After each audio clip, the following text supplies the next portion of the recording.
Okay, so I got cut off just as I was getting to the good part on that example for number 1, and here's your answer, x minus 2. You should have been able to see that. Remember that the negative times a negative gave us positive, so it is just positive x minus 2. So now getting right into problem number 2. So problem number 2, we're going to first of all start by factoring as well as multiplying by the reciprocal. So looking at our first term here, our dividend, our x squared plus 8, that is the sum of two squares, potentially, although 8's not a square, so 2 strikes against this one for factoring. It does not factor at all, so we simply copy it as x squared plus 8. Now, from there, I will look at the denominator, and I see a binomial, a difference, a square, a square. Ah, the difference of two perfect squares. I need the roots and the roots in two binomials, and remember I'm forming the conjugates, which means one has a positive and one has a negative. And now we have the factored. Now remember, I will multiply by the reciprocal, and multiplying by the reciprocal, the numerator is going to become the denominator. So as I try to factor that, I see x cubed minus 10. Well, an x cubed is a perfect cube, but 10's not a perfect cube. So as it turns out, this is not going to factor either. So I have x cubed minus 10 getting copied here. Now the denominator is going to become my new numerator, so I need the factors of 2 that are going to give me a difference of, or a sum of 9. Well, the factors of 2 can't give me a sum of 9, so that one's not going to factor either. So I'm just going to simply have x squared minus 9x and then plus 2. And so there's really not much for me to do with this one. You see, there's nothing in common here that are going to cancel, and so this one ends up being a very boring problem after I factor it, is an x squared plus an 8, then getting multiplied by an x squared minus a 9x, and then plus a 2. And then in the denominator, we have an x plus a 4, and times an x minus a 4, and then times an x cubed minus 10. And in an intermediate algebra text, that's exactly how it would be left. In a beginning algebra text, this would be a nightmare multiplication problem because we have a binomial times a trinomial and two binomials then multiplied by another binomial. But that's where we're going to leave it, and I am not going to multiply that out. Our next example for our division here, we have a multiplication or a division problem to change to multiplication first off. So first of all, I'm going to be rewriting the numerator. I have the factors of 6 times 3, which is 18. I need the factors of 18 to give me a difference of 3. Well, those would be 6 and 3 that give me a difference of 3. So I'm going to have to make the factors of 6 and the factors of 3 multiply in ways that I get a product of 6 and a product of 3. So that's going to be requiring me to make the following factors, 1 and 6, and 2 and 3.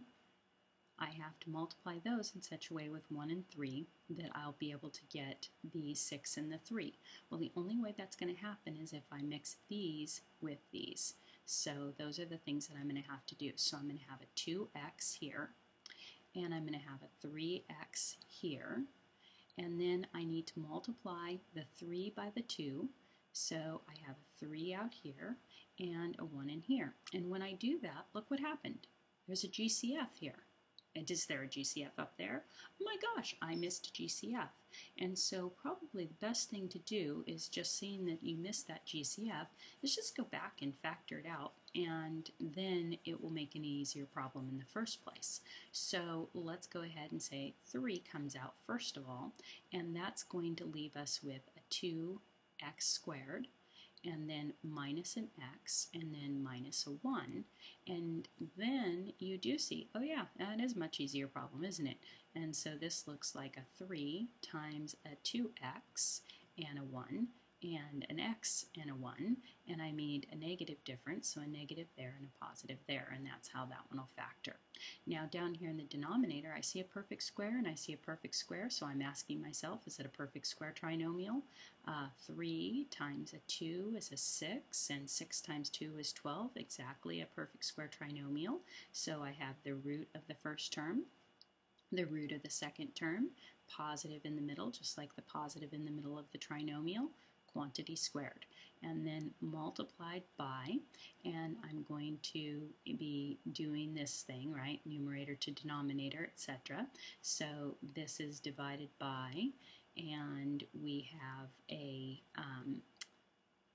GCF, or a GCF to factor out of this denominator. I'm going to take out a negative 5 there, and that's going to leave me with a positive 3x, and then a minus a 2, and then in the denominator now I have nothing going there, so I'll just rewrite that, and this should be multiplying the way I just wrote that. And so now I'm going to rewrite this down here one more time, negative 5 and 3x minus 2, and that's over 3 times x minus 1. And so now I need to cancel, so I'll get out my different colored pen. That 3 and that 3 will go. 2x plus 1, no, there are none of those down there. And then an x minus 1, yep, there's one of those there and one of those there.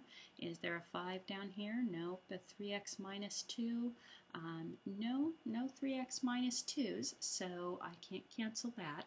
And so now I can just go ahead and I can rewrite. So I'm going to have a numerator that has a 5, and I will have a negative fraction, so I've written this negative out here, right? A 5 times a 2x plus a 1, and then times a 3x minus 2, and then in the denominator I'm going to have this 3x plus 2 quantity squared. And that's what my final answer is going to look like. Again, in a beginning algebra class, you very well might see this one multiplied out and this one multiplied out. It would probably still be left as a negative. I am not going to do that, however. All right, now looking at the next one, I have, first of all, to factor this. So I have the factors of 25 that give me a difference of 1. Well, my factors of 25 are either 5 and 5 or 25 and 1. That doesn't factor at all.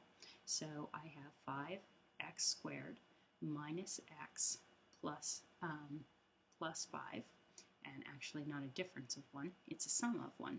So even worse, they won't sum to 1. So I have that factored out just like that. It's a prime polynomial.